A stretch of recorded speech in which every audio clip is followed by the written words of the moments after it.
Fala, meu povo, e aí, como é que vocês estão? Depois dessas férias muito doidas aí, em que não dava pra fazer nada, só ficar em casa, engordando e assistindo Netflix. Pessoal, voltando aí, vamos dar continuidade que a gente estava vendo na matéria de gestão de documentos e arquivos, certo? Bem,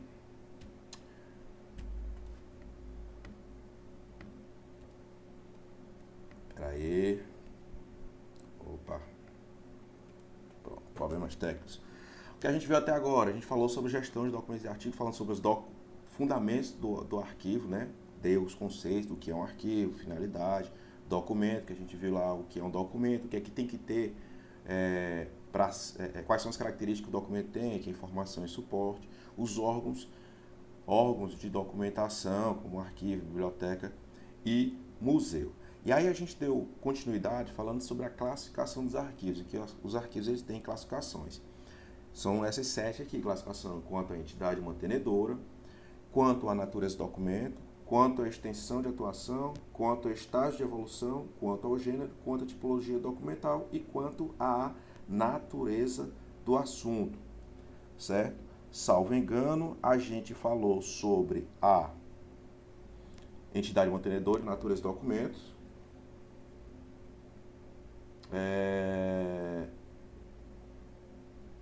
Esse slide aqui deveria ter saído, ou seja, peço desculpa. Mas hoje nós vamos ver quanto à extensão da atuação, certo? Mais uma classificação dos arquivos. Então, quanto à extensão da atuação, ou seja, o que é que ele quer falar com extensão? O quão importante é esse arquivo? O que ele abrange? É um arquivo referente ao quê? Certo? Então, quanto à extensão, quanto ao tamanho da importância desse arquivo. E aí nós temos os arquivos. Quanto à extensão, eles podem ser setoriais e centrais. Setoriais, eles são aqueles que estão localizados próximos aos seus produtores. Produtores, ou seja, aqueles que produzem os documentos que vão estar nesse arquivo. Esse arquivo guarda os documentos próximos aos interessados, diretos, para facilitar e agilizar a sua localização e utilização. Encontra-se principalmente em empresas, órgãos e entidades de grande porte ou na estrutura administrativa complexa, certo? Departamento, filiais. Um exemplo, o arquivo de uma rede de supermercado pode ser separado por, vamos supor aqui, gente, ó, como ele está dando aqui no exemplo, supermercado. Um supermercado é uma empresa grande, certo? E lá ele tem vários departamentos. Tem o departamento comercial, o departamento de compra, o departamento de venda, o departamento pessoal, o departamento de marketing, certo?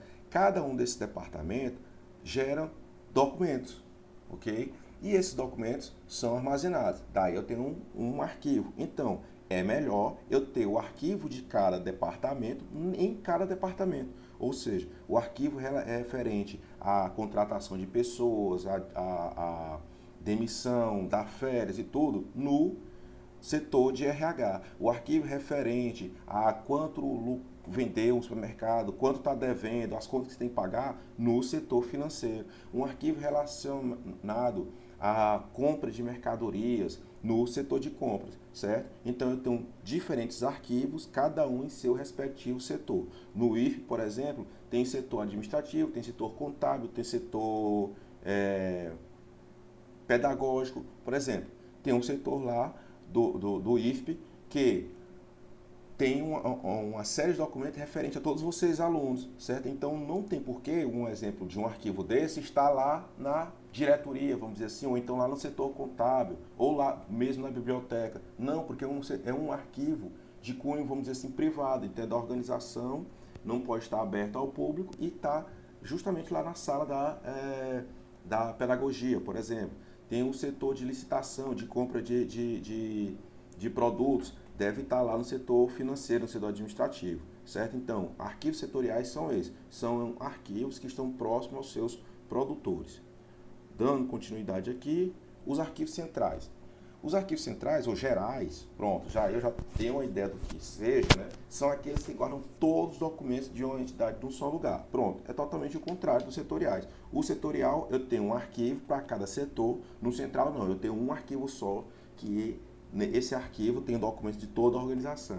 É utilizado principalmente por empresas e órgãos de médio e pequeno porte, até porque elas não têm departamentos, não tem tantos, então não tem por que ter vários arquivos, tem mais um, ou por instituições de estrutura administrativa simples, né, com poucos departamentos, poucos órgãos, apenas um local de instalação física e etc. Exemplo, gente, olha, uma pessoa que tem uma loja que vende roupa, pequena, uma loja pequena que vende roupa, certo? Bem, ela deve ter uma carteira, uma anotação lá com o nome e telefone de todos os clientes, um nome e telefone, uma agenda com o nome e telefone com todos os fornecedores, as notas fiscais dos produtos que ela compra, as notas promissórias dos clientes que compram a prazo, as contas de água e luz. Geralmente ela não vai ter vários arquivos, porque é uma empresa pequena, para botar todo esse documento de maneira separada. Não, ela só organiza lá e coloca tudo num espaço só. Então, esse é um exemplo de arquivo central. Eu tenho um arquivo só para minha organização toda, certo? Diferente de uma grande empresa, que geralmente tem vários arquivos, um em cada setor, certo, gente? Então, vamos lá. Dando continuidade, então, classificação quanto à extensão, quanto ao tamanho do arquivo, ele pode ser, voltando aqui, setoriais e centrais. Já quanto aos estágios de evolução de um arquivo, aí eu posso ter arquivo concorrente, intermediário, permanente. E permanente, desculpa. Então vamos lá. Arquivos correntes são aqueles que guardam documentos constantemente utilizados por seus produtores ou que sejam objeto de consultas frequentes. Ou seja, é um tipo de arquivo que sempre está sendo, é um tipo de documentação que sempre está sendo utilizado. Toda hora você precisa dele. Então, esses chamados arquivos correntes. Arquivos intermediários. Eu vou passar aqui para o permanente, que fica mais fácil vocês entenderem o que é o intermediário. Então, vamos lá. Arquivo corrente é aquele que guarda os documentos que eu sempre estou utilizando. Arquivos permanentes são aqueles que guardam documentos que não têm mais valor administrativo, mas pelo seu conteúdo ou pelo assunto que tratam, tem grande relevância para a história, ou para a cultura, ou até mesmo para a própria organização.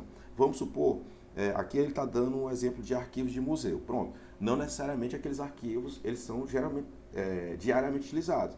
Nem são utilizados, eles só são expostos. E por isso eles são chamados permanentes, eles são sempre lá.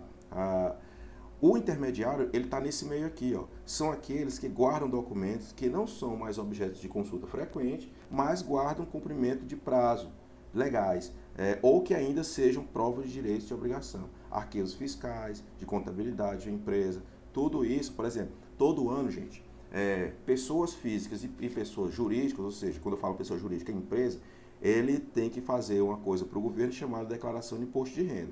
Então, todas as empresas também declaram o imposto de renda delas, certo? Imposto de renda da pessoa jurídica.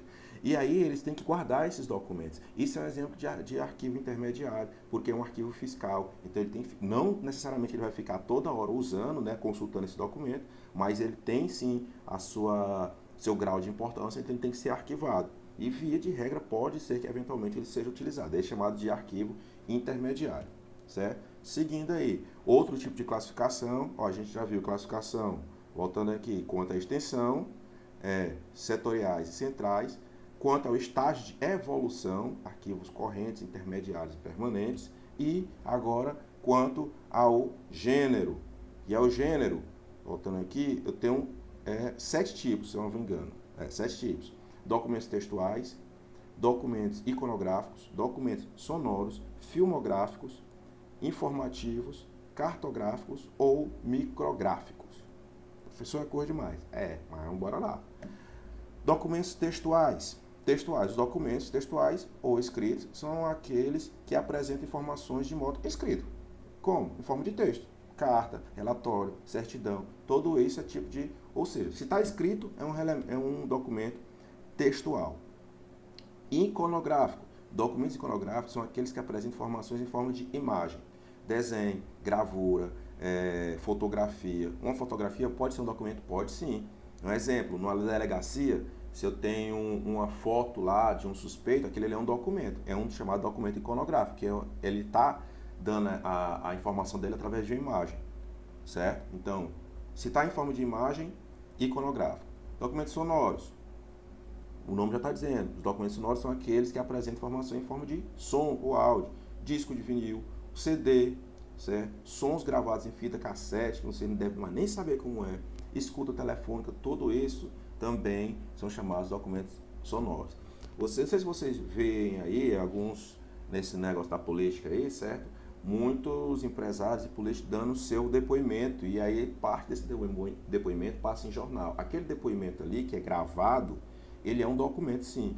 Ele está em forma de... se for só em forma de áudio, certo? Ele também é um documento, ele está gravado em forma de áudio. E logo aquilo ali é um documento sonoro. Documentos filmográficos, ou seja, não é só o som, tem imagem, certo? Documentos filmográficos são aqueles que apresentam informações em forma de imagem, dinâmica, em movimento. Em movimento, porque se não for em movimento, é uma fotografia, e aí já vai ser o iconográfico. Agora o filmográfico, exemplo, um filme de cinema mudo, por exemplo. Exemplo, vale ressaltar aqui, gente, olha só, tem aqui, ó, ou movimento sem som. Eu não posso ter som.